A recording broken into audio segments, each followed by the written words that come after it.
면접 5분 전 빠르게 확인하는 시사상식 5가지. 첫 번째, 3년 만에 불어닥친 암호화폐 광풍.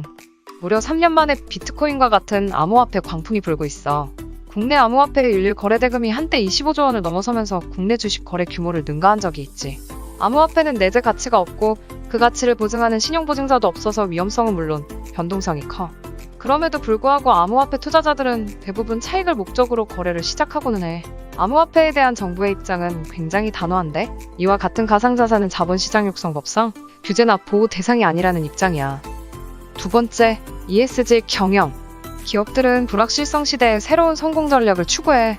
기업 경영을 안정적으로 지속시키기 위해서는 환경과 사회를 해치는 의사결정을 하면 안 된다는 건데, 그게 바로 ESG 경영이야.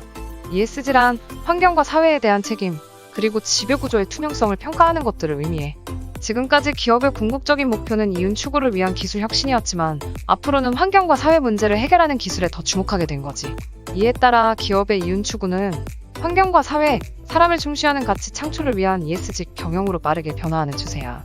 요즘은 큰 기업들이 앞장서서 단순한 이익 창출을 넘어 사회적으로 긍정적인 가치를 만들어내고 있어. 세 번째, K-배터리 전략. 배터리 산업은 4차 산업혁명의 핵심으로 꼽혀. 최근 문재인 대통령께서 차세대 성장 동력으로 K-배터리를 지목하며 발전 전략을 제시했어. K-배터리 발전 전략이란 우리나라를 글로벌 배터리 산업의 선도기지로 구축하고 미래 배터리 산업의 독보적인 1등 국가로 도약시키기 위한 정부의 종합지원 대책이야.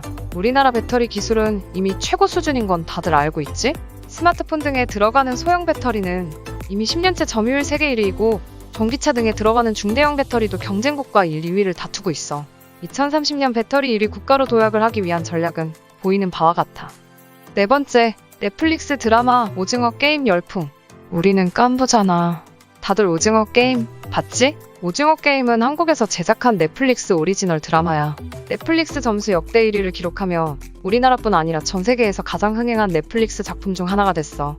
간단히 내용을 설명하자면 456억이 걸린 의문의 서바이벌에 참가한 456명의 사람들이 최후의 승자가 되기 위해 목숨을 걸고 극한의 게임에 도전하는 이야기야. 무궁화 꽃이 피었습니다. 줄다리기, 딱지치기, 뽑기 등 작품 속 등장하는 간단한 한국적 놀이를 하는 참가자들에게 쉽게 감정이입이 된다는 점이 흥행의 요인이라고 해. 거액의 상금으로 새로운 삶을 시작하기 위해서지만 탈락하는 참가자는 바로 죽어. 이에 대해 한 해외 매체는 자본주의 사회의 강력한 축소판, 계급이식에 관한 비판은 충격적이고 마음을 사로잡는다. 한국 사회와 자본주의의 어두운 부분을 스릴러 장르로 파헤친다 등의 평을 하기도 했어.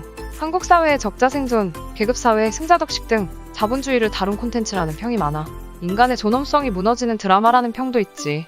또 기독교에 대한 여러 가지 비하 내용이 있어 논란이 되기도 했어. 다섯 번째, 글로벌 반도체 슈퍼사이클. 이번 영상의 마지막 주제, 바로 슈퍼사이클이야. 슈퍼사이클이란 원자재 등의 상품 가격이 10년, 20년 이상 장기간 상승하는 추세를 뜻하는 단어야. 수요가 폭발적으로 늘어나고 공급이 이를 따라가지 못해서 가격이 오르는 경우에 쓰이지.